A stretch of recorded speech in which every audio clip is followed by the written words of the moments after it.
오늘의 말씀은 요한복음 4장 21절에서 24절입니다. 사실은 주일 예배로 준비했었던 말씀이 너무 길기 때문에 수요일과 주일 예배 둘로 나눠서 순차적으로 하도록 하겠습니다. 주일날에는 누가복음과 에베소서의 말씀을 중심적으로 함께 은혜를 나누도록 하겠습니다. 반드시 오늘 예배와 주일 예배를 함께 보시기 바랍니다. 오늘의 제목, 비대면 예배, 교회는 주님이 사랑하시고 늘 가르치시며 영적 예배가 회복대로 직접 몸으로 세우신 성전 첫 번째입니다. 비대면 예배하고 제가 물음표를 넣었습니다. 요즘에 뉴스를 보더라도 또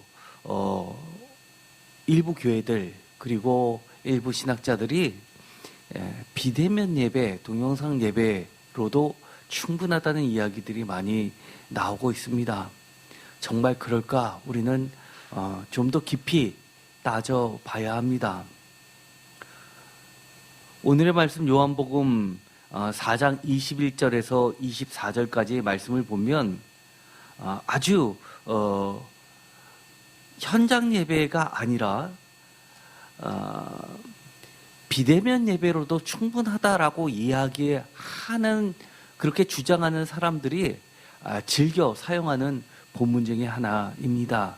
오늘 우리가 이 말씀을 좀 깊이 보면서 주님은 교회가 필요 없다고, 눈에 보이는 교회 그리고 눈에 보이는 현장 예배, 모여서 하는 예배가 필요 없다고 하셨을까를 한번 열린 마음으로 솔직하게 그리고 객관적으로 좀 살펴보았으면 좋겠습니다. 저는 감리교 소속의 목사입니다. 이 감리교의 창시자 웨슬리 목사님은 4대 규범이라는 것을 말씀하셨습니다. 이 4대 규범이라는 것은 교리적 기준입니다. 원칙입니다. 그 네 가지가 아주 중요한데요. 첫 번째 성서, 두 번째 이성, 세 번째 전통, 네 번째 경험입니다. 장로교에서는 보통 이 세 가지를 주로 이야기하고 네 번째는 빠져 있습니다. 성서, 이성, 전통입니다. 그런데 이 감리교의 창시자 웨슬리 목사님은 거기에 경험이라는 것을 넣어서 심지어 사중주라는 말을 통해서 이 네 가지로 균형 있게 하나님의 뜻을 찾아가라고 이야기를 합니다. 어떤 문제들에 대한 해석에 유용한 방법을 지금도 제시해 줍니다. 반드시 성서의 근거를 둬야 된다는 것이 무엇보다도 중요합니다. 이 성서의 위치는 종교개혁 이후에 더욱 중요시 되었죠. 반드시 첫 번째, 성서의 근거를 두어야 합니다. 두 번째는 이 성서를 미신과 다르게 반드시 이성을 활용하되, 세 번째, 교회의 역사를 통해 드러난 전통과, 네 번째, 현재 시점에서 신앙생활을 하는 모든 사람의 경험, 체험에서 확증된 것을 진리로 받아들여야 된다는 겁니다. 성서와 이성과 전통과 경험이라는 네 가지 요소가 진리가 무엇이냐를 따지는 것에 있어서 매우 중요한 지침, 규범, 기준을 제시해주고 있습니다. 특히 경험은 이성주의에 대한 철저한 반성에서 비롯됩니다. 물론 이것은 예를 들어서 성문법 중심의 프랑스나 독일 등의 합리주의라는 철학적 기반에 반대라기보다는 보완이라고 하는 말이 훨씬 더 적합할 것 같습니다. 판례법 중심의 경험주의를 바탕으로 한 영국의 철학적 기반이 반영되었다고 할 수 있습니다. 우리가 법을 보더라도 두 축이 있죠. 하나는 판례법, 하나는 이 성문법입니다. 우리나라에서도 성문법을 기준으로 하고 있지만 이 판례법 못지않게 중요한 것이 있습니다. 무엇일까요? 성문화되어 있지 않은 법인데 그것을 해석하고 적용하는데 대법원의 판례가 사실은 재판에서 아주 결정적인 역할을 합니다. 그래서 사법부의 사실 꽃은 대법원의 판례입니다. 얼마 전에도 이 대법원까지 가서 대법원에서 이 결정문을 읽는 것들을 화면으로 다 함께 시청한 것을 여러분들 기억하실 겁니다. 다수 의견이 있고 소수 의견이 있는데 그런 것들을 보면 굉장히 예리하고 아주 합리적인데도 불구하고 그것은 경험법에 속합니다. 그래서 우리가 소송글 같은 데 보면 이 변호사들이나 검사들이 이야기할 때 똑같은 법조문을 가지고 서로 상충되는 의견을 주장하면서 판례에도 이렇게 했다라고 이야기하는 것을 자주 보게 됩니다. 이 영국은 판례법 중심으로 되어 있습니다. 저도 경상대이지만 무역학과 출신입니다. 무역학과에서는 무엇이 중요하냐면 판례가 굉장히 중요합니다. 여러 가지 무역에서 국제소송이 벌어졌을 때 이 국제소송 중에서도 특히 해상에 관련된 그리고 보험에 관련된 최종적으로 많이 판결에 영향을 미치는 것은 지금 전 세계적으로 영국의 판례법입니다. 그 정도로 영국은 이 판례가 굉장히 몇백 년에 걸쳐서 쌓여 있습니다. 문서화되어 있습니다. 그래서 제가 지금은 사용하지도 않는 영어로 된 그 판례를 대학교 3학년, 4학년 전공 들어왔을 때 얼마나 씨름하면서 고민을 하면서 그것을 공부했는지 모릅니다. 그것은 철저하게 영국의 철학적 기반인 이 경험주의를 기반으로 하는 겁니다. 아무리 옳다라고 딱 정해놨는데 막상 우리가 그것을 살다 보면 이게 뭐지? 하고 할 때가 너무 많습니다. 이것이 좋다라고 규정을 했는데 막상 내가 적용하면서 그리고 그 법을 따르다가 하려면 안 맞는 것들이 우리 몸에 맞지 않는 것들이 너무 많기 때문입니다. 웨슬리 목사님이 탄생하고 또 성장했을 때는 그 당시 영국은 국교가 성공회였습니다. 그만큼 이 성공회 문화가 반영되었다고 할 수 있습니다. 반면에 프랑스는 굉장히 합리적이죠. 독일 얼마나 철저합니까? 딱 규칙을 정해놓고 그것을 결정해놓고 모든 것을 따르게 하는 그런 대륙법에 영향이 있고 영국은 대륙에서 좀 떠나서 배를 타고 들어가는 굉장히 중도적인 합리적인 생각을 기반으로 하되 경험이 굉장히 중요했습니다. 18세기 웨슬리의 신학이 250년이 지난 이후에 더더욱 빛이 납니다. 두 차례의 세계대전을 겪었죠. 1차 세계대전, 2차 세계대전. 그러면서 그 당시만 하더라도 세계대전이 벌어졌을 때 세계 철학과 세계의 기독교를 주도했던 것은 독일이었습니다. 그런데 세계 기독교의 신학을 대표했던 이성주의 독일 신학이 갑자기 히틀러에게 충성맹세로 돌아섰습니다. 그러면서 성경에 있는 여러 구절들을 각 교회에서 설교를 하면서 이런 성서 해석을 정부의 입맞춤대로 바꿔서 설교를 하기 시작했습니다. 특히 흑백 논리의 전쟁의 당위성과 전쟁에 적극 동참하기를 호소까지 했습니다.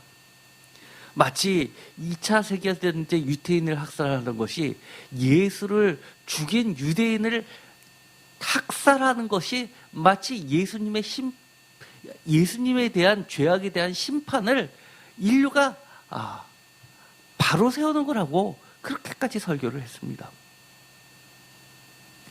그것을 경험했던 수많은 성도들과 일부 양심이 있는 이 신학자들이라든지 목회자들이 반기를 들었습니다.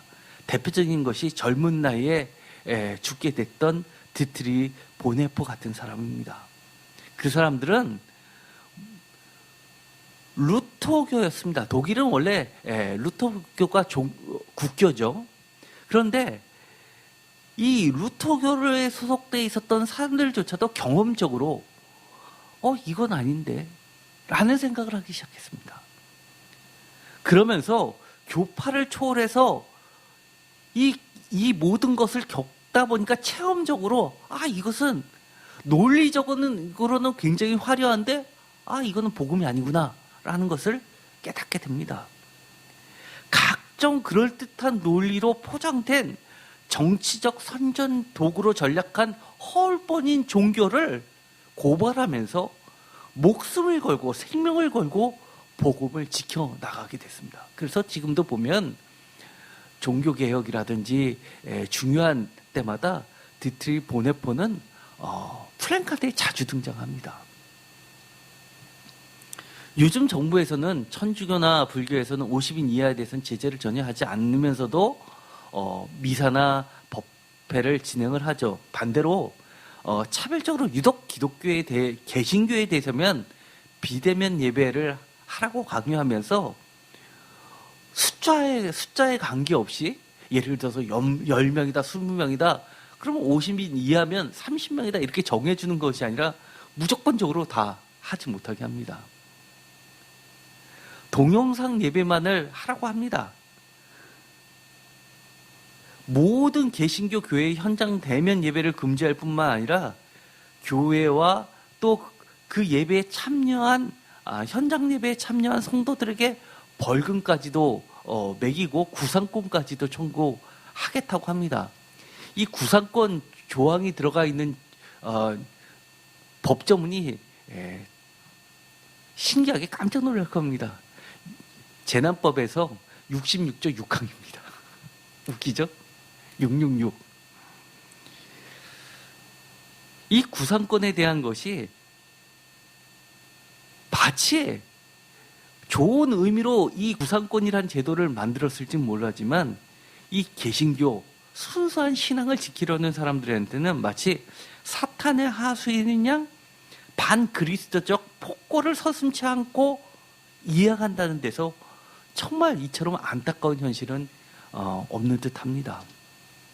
과연 정부가 이야기하듯이 영적 예배만 드리면 됐지 꼭 성전에 가서 예배를 드려야 하나 라고 생각하시는 분들이 요즘에는 점점 많이 늘어나는 듯합니다.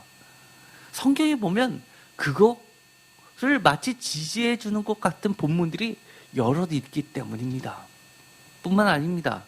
문제는요, 자칭 기독교인이라고 주장하면서도 뉴스 패널에서조차 비대면 예배면 충분하고 마음을 다해 진심으로 영적 예배를 드리면 주님이 이야기하신 예배가 완성되는 것처럼 말하시는 분들이 있습니다. 그래서 현장 대면 예배만 예배냐라고 하면서 현장 대면 예배를 하려는 교회들에 대해서 마치 중세시대에 비이성적이고 몰상식한 근본주의자 취급을 하는 것을 목격하는 시대가 되었습니다. 대부분의 기독교에서는 비대면 예배라는 정부 방역 지침에 충실히 따르면서도 동시에 현장 대면 예배도 유지해야 된다는 것을 주장하고 있습니다. 지난번 대통령과 마주한 한기총이 아니라 한교총입니다. 총회장이 이런 이야기를 했죠. 종교 자유는 목숨과도 바꿀 수 없다. 그러면서 정부와 교회의 협력기구를 설치해서 방안을 모색하자라는 이야기도 했는데 그 이에 대한 후속 조치는 사실은 없죠. 많은 사람들이 예상했던 것처럼 그 자리에 왜 가냐라는 기독교계 목회자들의 반발이 꽤 있었습니다. 가서 예만 하다 올 거면 뭐 하러 가느냐였던 것이죠. 그런데 실제로 가서 보니까 그래도 꽤 할 얘기들을 했습니다. 협조를 안 하겠다고 하는 게 아니라 충분히 협조를 하는데 그것에 대한 보완책을 하자고 제안을 했던 것이죠.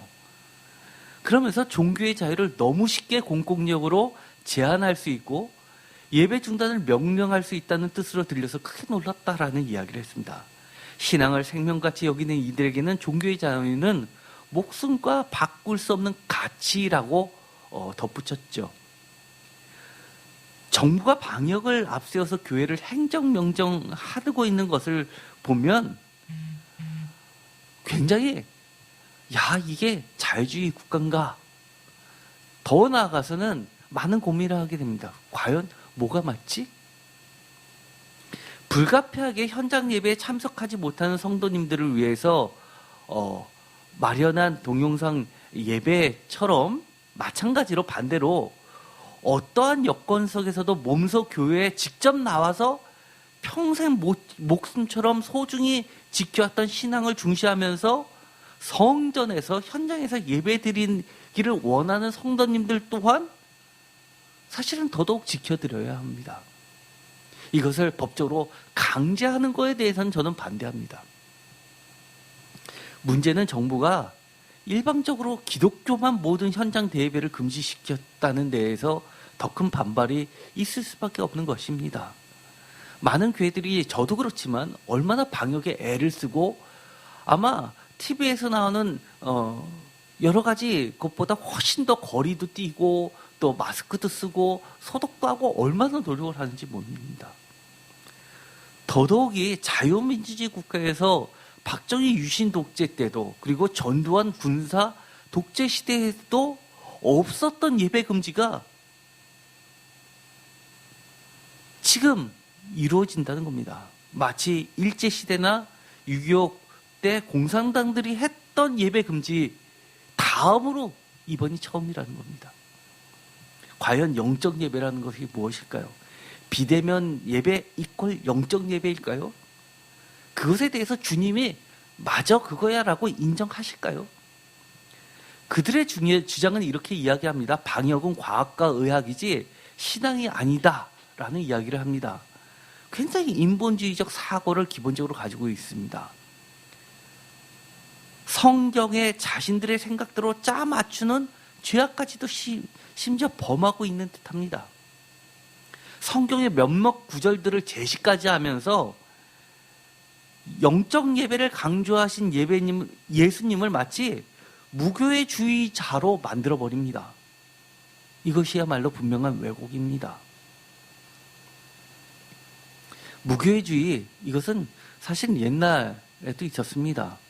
무교회주의라는 건 눈으로 보이는 교회가 필요 없다는 겁니다. 사실 이거는 이단은 아닙니다. 그러나 기독교에서는 정통 기독교에서는 이것을 비주류라고 합니다. 굉장히 극소수입니다.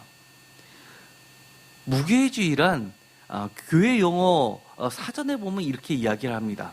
하나님의 말씀이 성경을 통해서만 주어지고 구원은 율법의 행위가 아닌 신앙에 의해서만 이루어진다는 복음주의의 내용은 그대로 받아들입니다. 그런데 외적인 형태의 교회당, 즉 예배당이나 교회의 제도적인 것, 즉 의식이나 전례나 신조 등을 이런 것들을 거부하는 신학적 입장을 가지고 있습니다.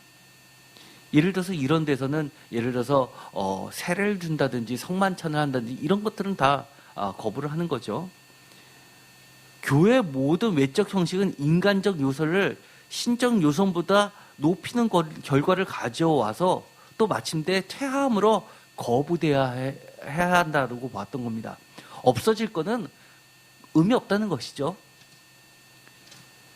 역사적으로 보면 퀘이커 교도들이 지금까지도 남아 있습니다. 아마 무교회주의를 따르면서도 지금까지 남아있는 교파 중에서는 유일하다고 볼 수 있습니다. 이 영향을 받아서 일본에서 우찌무라 간조 잘 아시죠? 여러 가지 수필집을 썼던 한국에서도 굉장히 인기 있었던 문학가이기도 합니다. 그런데 그 사람이 일본에서 주도를 했고 그때 그 밑에 있었던 문화생들 중에서 한국에서 김교신, 함석권 굉장히 유명하신 분 아닙니까? 이 종로에도 지금 현재 남아있는 저쪽 이화당 그 뒤쪽에 있는 교회 지금도 남아있죠.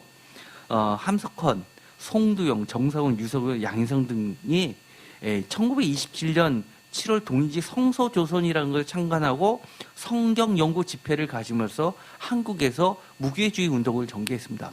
그래서 이 함석헌 같으신 분들은 이 독재 시대 때 민주화 운동을 하시면서 감옥에 갇히셨는데 자기는 그 안에 감옥이라고 생각하지 않고 교회라고 이야기하셨던 분입니다.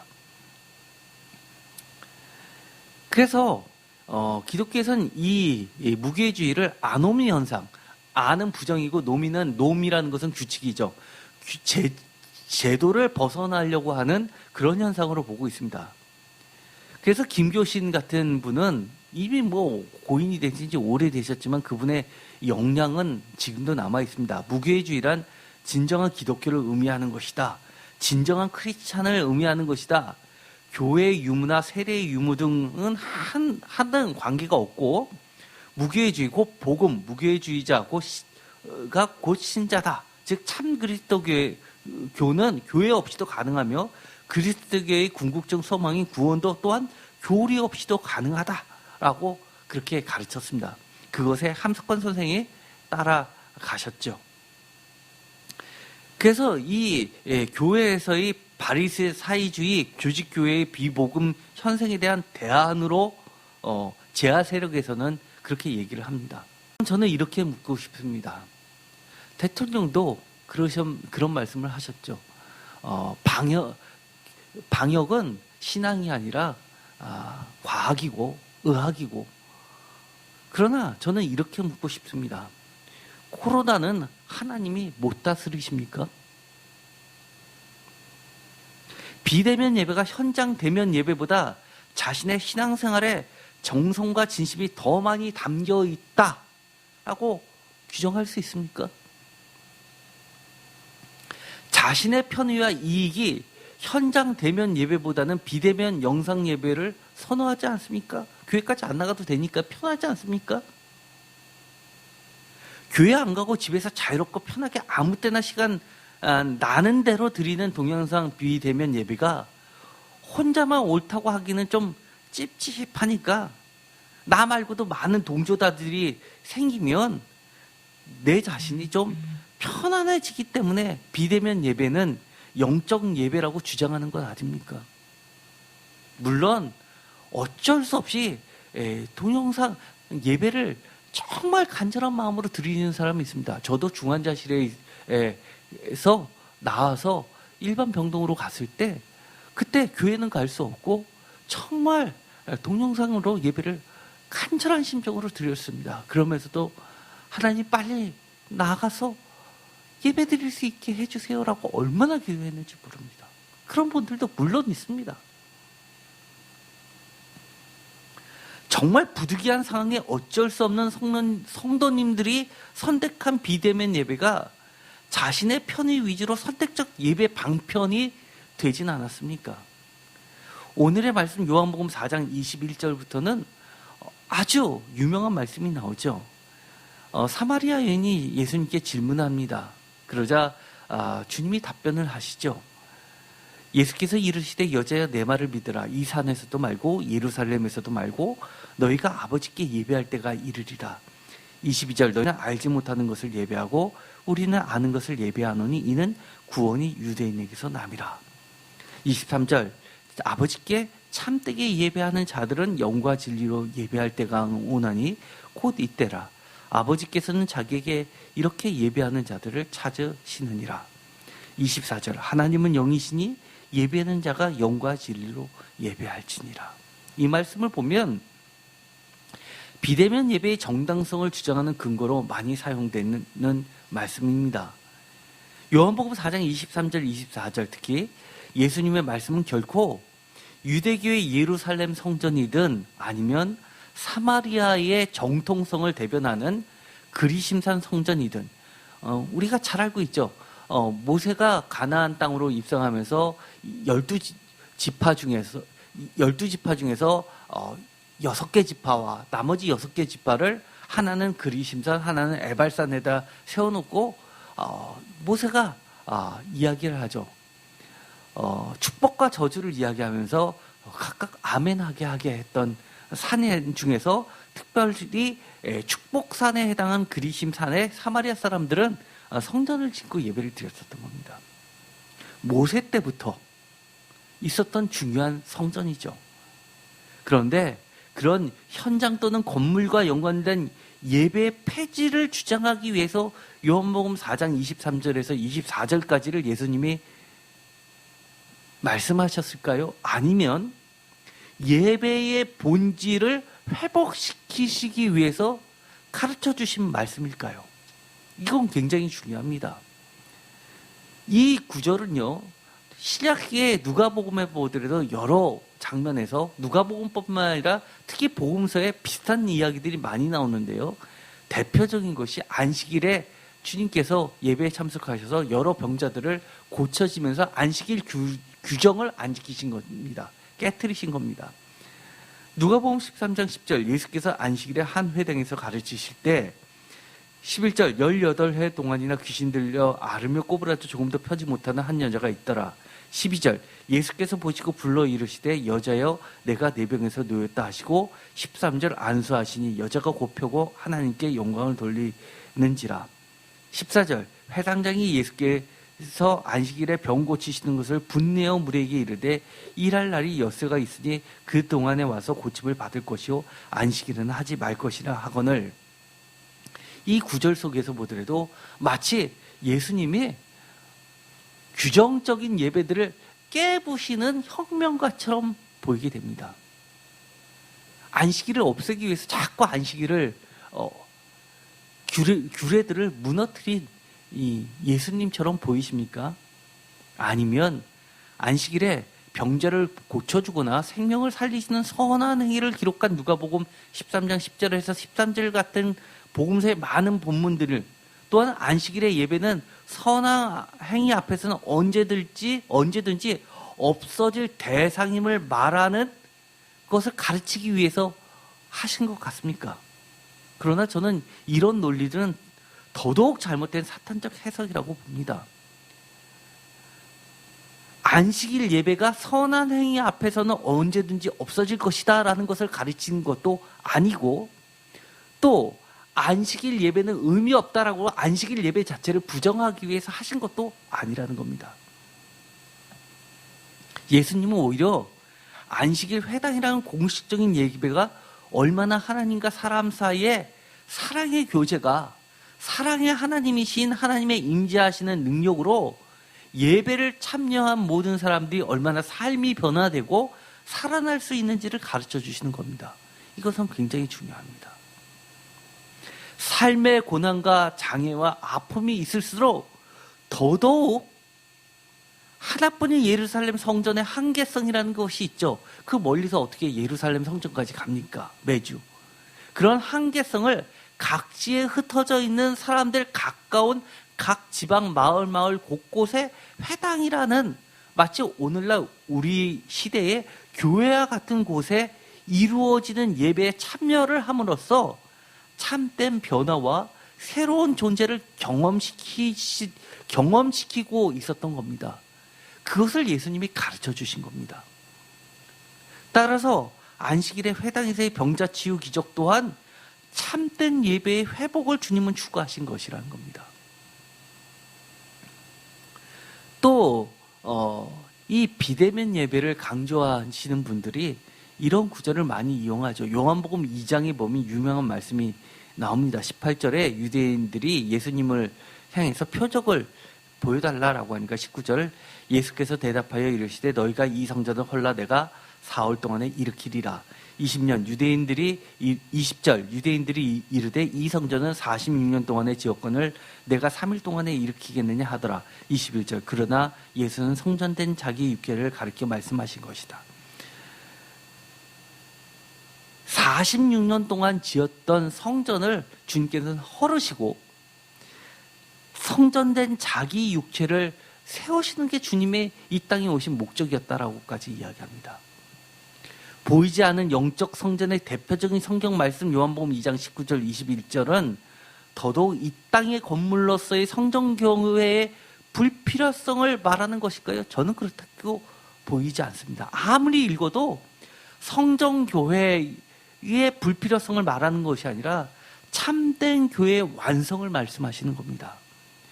눈에 보이는 모든 이 땅의 교회의 근거가 참된 터전 위에 세워진 교회의 존재 가치를 확립시키는 겁니다. 무슨 말인지 잘 모르겠다고요? 사람들이 많이 이야기하는 것이 있습니다. 마태복음 16장 18절에 교회의 근거를 알려주는 것이 있죠. 유명한 말씀, 베드로의 고백입니다. 주는 그리스도여 살아계신 하나님의 아들이라는 마태복음 16장 16절의 이 말씀은 이 위에 예수님께서 교회를 세우시겠다라고 해서 심지어 천국의 열쇠를 주셨다고 해서 이 개신교에서는 교회의 근거라고 이것을 부르게 되는 겁니다. 천주교는 완전 다릅니다. 천주교는 베드로 위에 교회가 세워졌다, 베드로 위에 천국의 열쇠가 있다라고 해서 우리가 로마에 가보면 그 가운데 베드로상이 있죠. 그러나 개신교는 그렇게 보지 않습니다. 개신교는 베드로가 중요한 것이 아니라 이 고백이 중요한 겁니다. 이 신앙 고백 위에 세워졌다라는 것이 교회라는 겁니다. 이것과 요한복음에서 주님이 말씀하신 내가 직접 교회를 세웠다라는 것과 같은 겁니다. 마태복음 16장 16절 시몬 베드로가 대답하여 이르시되 주는 그리스도여 살아계신 하나님의 아들이십니다. 이 고백은 사실은요, 요한복음에 가면 누가 한 고백과 거의 같으냐 하면 도마가 했던 고백하고 거의 같습니다. 알고 계시죠? 굉장히 중요합니다. 또 마르다도 이와 비슷한 고백을 했습니다. 그래서 사독교회라고 하는 공간복음서, 예를 들어서 마태, 마가, 누가복음하고 이것은 제독교회입니다. 요한복음은 근본적으로 많은 부분의 차이가 있죠. 요한복음에서는 이 고백을 베드로에다 두는 것이 아니라 도마나 마르다에다가 두는 겁니다. 17절 예수께서 대답하여 이르시되 바요나 시몬아 내가 복이 있도다. 이를 내게 알게 하신 이는 혈육이 아니라 하늘에 계신 내 아버지시니라. 18절 또 내가 내게 이르노니 너는 베드로라. 내가 이 반석 위에 내 교회를 세우니 음부의 권세가 이기지 못하리라. 19절 내가 천국 열쇠를 내게 주리니 내가 땅에서도 무엇이든지 매면 하늘에서도 매일 것이요 내가 땅에서 무엇이든지 풀면 하늘에서도 풀리라 하시고, 교회는 이 땅에서 무엇이든지 매면 하늘에서 매이고 땅에서 풀면 하늘에서 풀리는 곳이 바로 교회라는 것입니다. 이 땅에 세워진 모든 정통신앙의 교회, 정통과 영지주의 이단의 교리 싸움은 2세기 기독교에 아주 자세히 나와 있는데요. 특히 성경에 들어와 있는 것은 요한 1서, 2서, 3서에 아주 잘 나와 있습니다. 요한 1서, 2서, 3서를 보시면은요, 2세기 때 영지주의 기독교와 사독교회들 간의 싸움이 나와 있습니다. 그 가운데서 요한 1, 2, 3서는 이 교리를 지켜내는데 이기게 됩니다. 그래서 그것이 요한 1서, 2서, 3서의 중심 내용이 오늘날 개신교의 정통신앙의 교리에 들어가게 된 겁니다. 이런 정통신앙의 교회는 예수 그리스도에 의해서 직접 세워진 가시적이며 굉장히 중요한 말입니다. 눈에 보이는 게 아니라 눈에 보인다는 겁니다. 실제적이라는 겁니다. 우리가 손으로 만질 수 있다는 겁니다. 실제적인 몸, 육체로서의 성전이라는 성서적 근거를 제시해주는 매우 중요한 성경 말씀인 겁니다. 아까 이미 읽었죠. 요한복음 주님이 2장 21절에 뭐라고 이야기했습니까? 내가 사흘 동안에 부활해서 일으켜진 이 기독교의 교회는 21절 뭐라고요? 예수는 성전된 자기 육체, 자기 몸이라는 겁니다. 그래서 이 교회는 눈에 보이지 않는 것이 아니라 예수님의 실제적으로 만지고 또 행동하고 보고 느꼈던 모든 실제적인 몸이라는 겁니다. 지금도 마찬가지입니다. 이것이 교회를 벽돌이구나라고 하지 않고 우리가 교회는 예수님의 몸이구나 라고 고백하는 거고, 더 나아가서는 에베소서 같은 데서는 교회의 머리는 예수님이고, 바울에 의하면 우리들은 각 교회를 구성하고 있는 지체라고 이야기하는 겁니다. 쉽게 말해서 우리는 교회 벽돌들이 돼가서 예수님이라는 거대한 이 교회의 몸을 이룬다고 보는 겁니다. 그래서 참된 기독교는 눈에 보이는 것과 눈에 보이지 않는 것이 상호 보완적으로 이렇게 왔다 갔다 합니다. 눈에 보이지 않는 교회, 눈에 보이지 않는 예배만이 참된 예배니, 눈에 보이는 교회, 눈에 보이는 예배는 필요에 따라서는 언제든지 없앨 수 있다라고 한다면, 이것이야말로 공간보험서, 특히 공간보험서, 흔히 교회사에서는 제도권의 사덕교회라고 그렇게 칭합니다. 공간보험서를.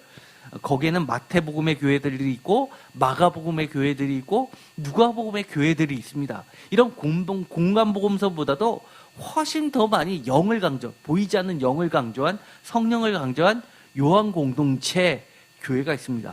예를 들어서 요한복음의 교회와 요한 1, 2, 3서의 교회와, 또한 더 나아가서 요한계시록의 교회까지도 모두 그토록 참된 신앙을 지키기 위해서 처절하게 싸워왔던 또 다른 20세기의 영주주의자들이 되는 것입니다. 뭐가요? 눈에 보이지 않는 교회가 진짜니까, 또 눈에 보이지 않는 예배가 진짜니까, 눈에 보이는 교회, 눈에 보이지 않는 예배는 필요에 따라든지 언제든지 없앨 수도 있다라고 생각하는 것은 21세기의 새로운 영주주의자입니다. 어떤 이들은 지금 2000년 전에 컴퓨터와 인터넷이 없는 시대와는 다르기 때문에 언택트 시대, 언택트가 뭐죠? 컨택트에 반대되는 걸로 새롭게 만든 신조어입니다. 컨택트는 텍트, TACT를 합쳐서 만든 겁니다. 컨은 함께라는 거고, 텍트는 어근이 잡다라는 겁니다. 테이크, 만지다. 그래서 컨택트는 접촉이라는 뜻이죠. 그런데 언택트는 뭡니까? 텍트만 나는 거고, 컨을 빼고 반대를 한 거죠. 비접촉인 겁니다. 비접촉, 비대면, 이런 것들을 얘기하는 신조어입니다. 이 언택트 시대에 걸맞는 새로운 패러다임의 예배, 즉 동영상 비대면 예배가 정착되어야 하고, 지금은 좀 이상할지 모르지만 조금만 익숙해지면 동영상 예배만으로도 충분하다고 말합니다. 왜요? 예수님이 살던 시대는 인터넷도 없었고 컴퓨터도 없었지만 지금은 시대가 달라졌다는 겁니다. 심지어 주님은 지금까지 우리가 읽었었던 요한복음의 말씀을 가지고 영적 예배만을 강조하고, 성전 예배는 성경에 근거 없는 것이라는 정말 듣도 보도 못한 궤변으로 정부의 정책에 신학적 근거를 뒷받침하려는 사람들이 나오기 시작했습니다. 이분 누군지 아시죠? 굉장히 유명하신 분입니다. 기독교계에서 가장 뭐라고 그러나요? 문자주의라고 하는 것이 고신파죠. 고신대, 그러니까 신학교의 유명한 교수고, 지금 뭐 나이가 많아서 이미 은퇴 다 하셨죠. 그러나 제야 세력들 쪽에서는 민주화 운동을 하셨던 분이기 때문에 굉장히 폭이 넓습니다. 근데 그분이 이렇게 이야기하셨죠. 최근 교회에선 여러 가지 이제 감염이 발생하니까 입이 100개라도 할 말이 없다며요. 교회는 계속 미안하다, 죽을 죄를 지었다고 사과를 해야 한다고 말했습니다. 우리가 죽을 죄를 졌습니까? 나라를 다 망쳐놨는데 우리가 뭘 더 하겠느냐? 전 세계가 한국이 방역을 잘한다고 칭찬했는데, 구상권 상사하면 우리가 보상할 힘도 없으니 한국교회가 끼친 해악은 도저히 갚을 수가 없다 라고 하면서, 성경에는 반드시 모여서 예배 드려야 한다고 돼 있는가? 근거 없는 이야기라는 겁니다. 우리가 나라를 망쳐놨습니까? 또 이 신학자는 최근에 젊은 신학자인데 그래도 꽤 유명하신 분입니다. 특히 예레미야라든지 아니면 선지서를 전공하신 꽤 유명하신 분입니다. 저도 전에 예레미야 설교를 할 때 이분 거를 많이 참조를 했을 정도로 유명하신 분이죠. 그런데 이 교수님은 성경에서 대면 예배를 보라고는 근거는 없다라고 이렇게 이야기를 하고 또 인터뷰까지 하셨습니다. 하나님을 교회에서 대면하느냐 비대면하느냐는 의미가 없답니다. 성경의 근거에서 그렇게 말할 수 있는 근거는 없다라고 이야기합니다. 저는 성전 예배가 성경의 근거가 없다라고 하는 그들의 주장과 2000년 전의 이단인 영지주의자들의 주장과 저는 전혀 다르게 느껴지지 않습니다. 저들이 갑자기 성전 현장 예배에 성전에서 드린 현장 예배는 성경의 근거가 없다라는 말을 평소에 해왔던 사람들인가를 생각해 봅니다. 그동안 건물이 있었던 신학교에서 그리고 여러 교회에서 유명하다고 여기저기서 초청해서 비싼 강의료를 받으면서 진행했던 현장 예배의 강사로 초청받아서 수많게 현장 예배를 지도했던 사람이 거기서는 왜 그런 얘기 한 번 안 했을까요? 현장 예배 다 필요 없으니까 다 가시라고, 무교회주의처럼 나는 여러분들이 집에서 각자 예수님만 진심으로 드리면 되지 여기까지 굳이 힘들게 왜 나오셨냐고 그렇게 한마디라도 하셨던 분들인가요?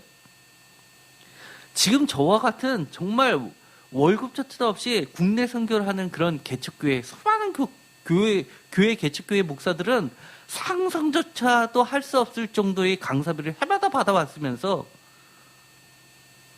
오늘은 갑자기 왜 이런 말씀을 하시는지 이해할 수가 없습니다. 정말 과거에도 그들이 다들 교회 왜 나오셨어요? 이 부흥회 왜 나오셨어요? 집에서 드리면 되는데 어차피 홈페이지에 다 올리실 텐데 굳이 그러실 필요 없어요 라고 했다면 그분들이 교회에서 초청받아서 설교할 수 있었을까요? 아니면 신학교에서 교수로 채용됐을 수가 있었을까요? 아니면 한 번이라도 강사료를 줄 수도 없는 작은 개척교회들을 돌아다니면서 자신의 신학적 지식을 무료로 강의해 본 적이 있나요? 자신의 명성에 걸맞는 규모의 현장교회 사이즈와 강사료가 책정된 시간에만 응답해 오지 않았었던 분들인가요? 아니면 그 많은 책을 내면서도 책 한 권 사기도 부담스러운 수많은 개척교회 목사님들을 위해서 인터넷에서 무료로 누구나 들을 수 있도록 비대면 인터넷 신학 강의를 한 번이라도 열어본 사이트가 있나요? 그런데 어떤 유명한 신학교 교수님은 지금 무료로 그렇게 오픈해서 강의하시는 분이 있습니다. 저도 그분 거 자주 듣거든요. 만약 그들이 평소에 그랬다면 어떤 교회에서도 아마 초청조차 안 했을 겁니다. 아니, 신학교 교수 자격심사에서 아마 탈락됐을 겁니다. 지금 교수라는 칭함조차도 받을 수 없었을 겁니다. 지금까지 눈에 보이는 성전교회 안에서 드리는 현장 예배 때문에 먹고 살고 누려왔던 그 많은 지위를 누려왔던 혜택을 누려왔던 그들이 갑자기 왜 이 시점에서 정보 논리에 그토록 충실한 신학자들이 되어 있던가요? 저는 가끔은 이런 생각을 해봅니다. 일제시대에 많은 교회가 순식간에 갑자기 신사참배에 왜 찬성했을까? 생각해보는 시간을 평소에도 사실 많이 해봅니다. 아마 정부의 정책이 참된 목소리를 내는 것이 쉽지 않다는 것만으로도 충분한 답이 될까? 그렇지는 않을 것 같습니다. 저는 죄송하지만 저들에게서 그 그림자를 보는 것 같습니다. 어떤 분이 이런 말씀을 하신 것을 취재한 뉴스가 떴습니다. 신앙을 어떻게 온라인으로 공부하듯 하나라고 하면서 반발하신 성도님이 계십니다. 현장 예배를 강행한 34곳의 교회를 적발했을 때 그것을 반발하면서 이런 얘기를 했답니다. 한 교인은 우리는 거리 두기도 지키고 순수한 신앙으로 예배를 하고 있는데 우리 교회는 어떤 정치나 이런 것과는 전혀 관계가 없다고 하면서 정부에서 코로나 때문에 온라인 예배를 하라고 하지만 신앙을 어떻게 온라인으로 공부하듯 하느냐라고 반문을 했답니다. 신앙이라고 하는 건 양심의 자유고 우리 헌법이 보장하는 내에서 하는 것이라고 그러면서 한마디 더 했다고 하죠. 다른 분이 나이 든 신자가 어떻게 인터넷도 할 줄 모르는데 동영상 예배만 하라고 하면 어떡하냐고. 차라리 10명까지만 들으셔도 됩니다. 그러면 10명씩 쪼개서 아침 7시부터 저녁 11시까지 나눠서 그렇게 방역하면서 그렇게 예배 드릴 수 있는 거 아닙니까? 원하는 자에 한해서요. 강요가 아니라. 전 개척하고 기억납니다. 한 2년 됐을까요? 어떤 분이 자기는 직업 때문에 회사에 일찍 출근해야 되는데 자기네 교회는 주일날 예배 시작 시간이 자기 출근한 이후로 해서 주일 예배를 못 드린 지 몇 년 됐다고 했습니다. 그래서 제가 그 얘기를 듣고 그러면 우리 교회 등록 안 해도 좋으니까 제가 예배를 드려줄 테니까 우리 교회에 와서 예배 드리십시오라고 하면서 제가 7시 1부 예배를 만든 적이 있습니다. 그래서 그분 한 사람만 앞에 두고 1부 예배를 1년 넘게 드렸습니다. 목회자들은 다 이렇습니다. 한 명이라도 정말 예배 드리고 싶은 사람이 있으면 모든 걸 포기하고 예배 드립니다. 분명 저들은 교수들이고 수많은 책도 내시고 저보다 유명하시고요. 저처럼 이렇게 작은 개척교회 목사로서는 비교가 할 수도 없는 정말 대단하신 분들이죠. 그런데 저의 신앙인으로서 저는 목사가 아니라 신앙인으로서 제 자신을 돌이켜 보더라도 신앙인으로서의 양심과 신앙생활의 경험적이며 전통신학교에서 제가 성서학을 전공하면서 배웠던 성서에 근거를 해서 그리고 그것을 해석하는 여러 가지 합리적인 초이성적 방법을 동원해도 보더라도 그리고 지금까지 2000년 동안 내려왔던 교회 전통을 양심과 경험과 성서와 이성과 전통을 다 통과해서 종합적으로 판단해 보더라도 저들의 주장에는 저는 동의할 수 없습니다. 저는 지금이라도 저들의 주장대로 비대면 예배만으로도 충실히 영적 예배를 드리시고 이 코로나 예배가 끝나고 나서도 계속해서 눈에 보이는 교회와 현장 예배는 더 이상 나타나지 않았으면 좋겠습니다. 그러면서 자신의 신념을 코로나 종식 이후에도 계속 쭉 이어나가서 증명해 보였으면 좋겠습니다. 제발 법과 명령이라는 통제 수단을 통해서 순수한 신앙인과 현장의 교회와 현장의 예배를 강조하지 않길 바랍니다. 지금 현장 예배를 유지하고자 하는 많은 교회가 방역을 안 해도 된다고 주장하는 교회가 있습니까? 단 한 곳도 없습니다. 모두가 열심히 최선을 다해 방역 지침을 따르면서도 소중한 현장 예배와 비대면 예배를 모두 계속하기를 애쓰고 있는데 왜 신앙의 자유가 보장된 자유주의 민주국가 대한민국을 훼손하려는지 저는 동의할 수 없습니다. 한번 빼앗겨 버리면은요, 한번 빼앗긴 소중한 신앙의 자유는 감시와 통제 체제에서 다시 찾을 때까지는 또 얼마나 많은 희생을 감수해야 될런지 상상하면 끔찍하게 그지없습니다. 전에도 제가 얘기했죠. 프랑스 유명 변호사가 한국은 방역은 잘했을지 몰라도 오래전에 이미 개인의 자유를 버린 국가라고 비난을 했었죠. 개인의 자유를 중시해온 프랑스의 자랑스러운 전통에 부합하지 않는다라고 이야기를 했고 또 한국은 감시국가라는 말까지 했습니다.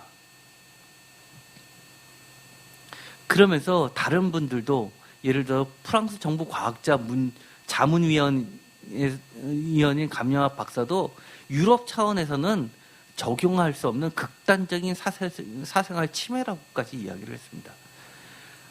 오늘 우리가 잠깐 살펴본 것처럼요. 누가복음에 있었던 말씀을 근거로 해서 보면 예배는 언제나 자유와 생명이 있습니다. 이집트에서 노예처럼 바로의 감시와 통제 속에서 생활하던 히브리 사람들에게도 보이지 않는 하나님이시지만 보이지 않는 하나님을 자신들의 일이 마치 자신의 일을 마친 시간에 참된 영성으로 형식과 장소에 구애받지 않고 예배할 수 있었음에도 불구하고 여호와 하나님은 시간과 장소를 지정하면서까지도 예배를 통해 예배하는 자들에게 자유와 생명까지도 함께 허락해 주셨다는 사실을 잊지 말아야 됩니다. 출애굽기 3장 18절에 보면 이렇습니다. 그들이 내 말을 들으니 너는 그들의 장로들과 함께 애굽 왕에게 이르기를 히브리 사람의 하나님 여호와께서 우리에게 임하셨은즉 우리가 우리 하나님 여호와께 제사를 드리려 하오니 사흘 길쯤 광야로 가도록 허락하소서. 애굽에서 예배를 드려도 되는데 별도로 분리해서 그들에게 예배와 함께 자유와 생명도 주시기 위해서 하나님이 그들을 이끄시면서 예배라는 중심을 세우셨던 겁니다. 많은 영지주의자들이 시대마다 생성되고 또 소멸되어 가며 또 다른 형태의 영지주의자들이 생성되는 것은 그만큼 참된 신앙의 연속성이 떨어질 뿐만이 아니라 생명력 또한 없기 때문입니다. 눈에 보이는 교회와 참된 예배를 회복하려 항상 발버둥 쳐왔던 현장에서 예배 드려왔던 교회는 그리스도에 대한 참된 신앙을 전도하고 양육하고 전수하는 역할을 2000년 전이나 아니면 지금이나 똑같이 계속되어 왔으며 앞으로도 계속할 것이기 때문입니다. 보이는 형식과 보이지 않는 내용은 분리될 수도 없으며 형식이 이것은 중요합니다. 항상 형식이 내용을 지켜주고 존속시켜주고 내용이 형식을 결정, 생명력을 제공해주기 때문입니다. 교회사를 보더라도 사도교회, 마태마가, 누가복음 여러 교회파들은 요한 공동체, 요한복음, 요한 1, 2, 3서, 요한계시록과의 연합을 통해서 사라질 위기 속에 있었던 교회를 요한 공동체 속에 이 요한 공동체는 사실 이단들을 제거하면서 같이 없어질 뻔했지만 이들을 사도교회가 지켜줬습니다. 뿐만 아니라 요한 공동체는 또한 조직화되고 고정되어져 가는 사도교회의 내용, 생명력을 불어 넣어 주어서 언제나 교회가 고착화된 것이 아니라 성령이 넘치는 교회를 되게 만들어 주었습니다. 많은 교회사와 성서학자들은 요한 공동체의 영성이 아니었다면 아마도 사도교회는 그 어느 시점에서 그 생명력을 상실하고 고착화된 종교로서 외면받고 점점 쇠퇴의 길을 갔을 것이라고 이야기하시는 분들도 계실 정도입니다. 역사, 전통을 거울 삼아 우리는 21세기 우리들은 반드시 이 사실을 기억해야 됩니다. 항상 형식과 내용은 모두가 중요합니다. 따라서 저는 감히 이렇게 말하고 싶습니다. 방역 규칙을 잘 지키면서 비대면 예배와 동시에 현장 예배를 병행하는 것에 끊임없는 노력을 해야만 합니다. 비대면 예배는 언제나 보조수단이지 현장 예배를 대체할 수 없습니다. 이것은 매우 중요합니다.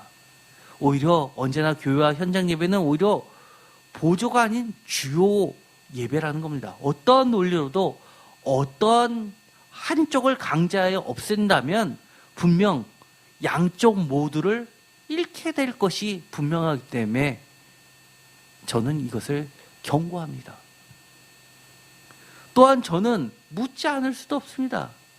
다른 종교는 괜찮고 식당과 호프집도 괜찮은데 오직 교회만 어떠한 소규모 제한도 아닌 무조건적으로 모두 현장 예배를 막아야지만 코로나가 종식됩니까? 그래야지만 코로나가 종식됩니까? 왜 서울시 전체가 외출 시 써야 하는 마스크 규제를 왜 꼭 모든 현장 예배를 금지한 한참 지난 이후에 시행되어야만 했습니까? 차라리 이걸 먼저 하고 최후 수단으로 교회 현장 예배를 규제하는 것을 하면 안 됩니까? 왜 소비를 장려하는 외식 지원이, 그것도 세금을 동원한 외식 지원이 교회 이름으로 모이는 식당 식사는 금지하면서 동호회 이름으로 식당 식사는 칭찬을 하면서 세금으로 장려를 해야만 했습니까? 저는 코로나 퇴치가 목적이 아닌 방역을 구심 삼아서 이참에 소위 태극기 부대라는 것과 대다수의 교회를 한 패거리로 묶어가지고 정치적 저항 세력을 명분으로 위장해서 코로나를 치유한다는 명분으로 위장해서 이 교회를 없애듯 적대시하고 말살하고자 하는 것처럼 느껴지는 것은 왜입니까? 저만 그렇습니까?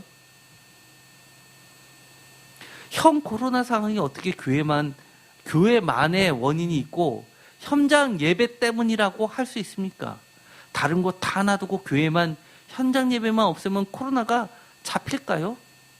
저는 이런 질문에 전혀 동의할 수도 없습니다. 근본적으로 이 현재 코로나 사태는 예배 때문이 아니라 그 이전에 이미 만연한 원인 불문한 지역 감염일 가능성이 훨씬 큰데 그에 대한 대책은 도대체 어디에 있습니까? 뉴스에도 나왔죠.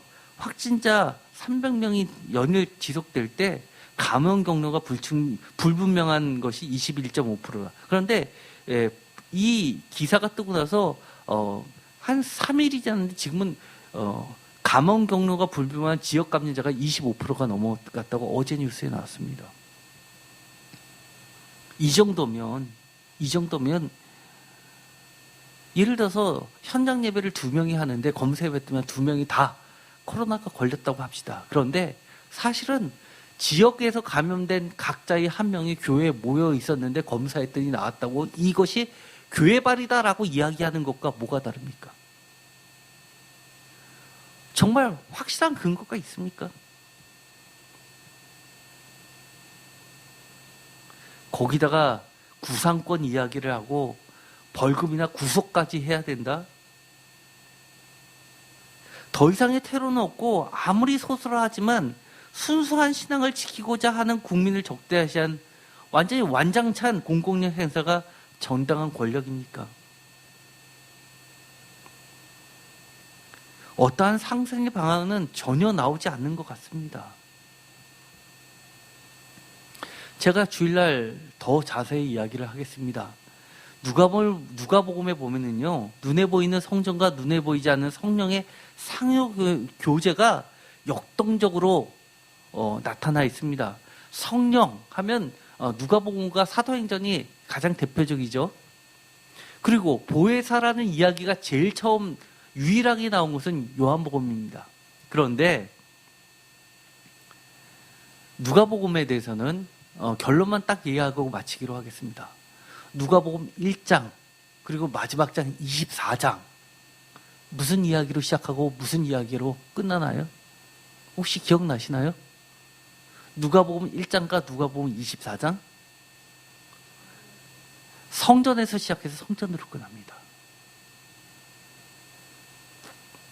그 다음에 누가복음에서 주요 사건들마다 무엇이 등장하느냐? 성전이 등장합니다. 신학자가 나타나서 눈에 보이는 성전 예배엔 성경에 근거가 없다. 무슨 논리로 그런 소리 하는지 저는 이해할 수가 없습니다. 제가 시편할 때도 늘 얘기했죠. 프레임이라는 것이 있습니다. 히브리적 사고입니다.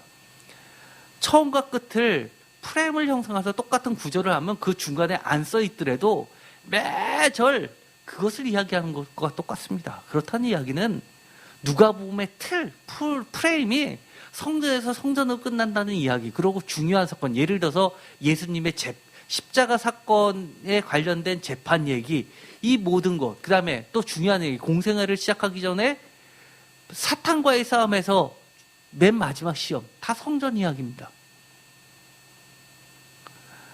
성전이 빠진, 눈에 보이는 성전이 빠진 곳은 예수님을 논할 수조차 없는 겁니다.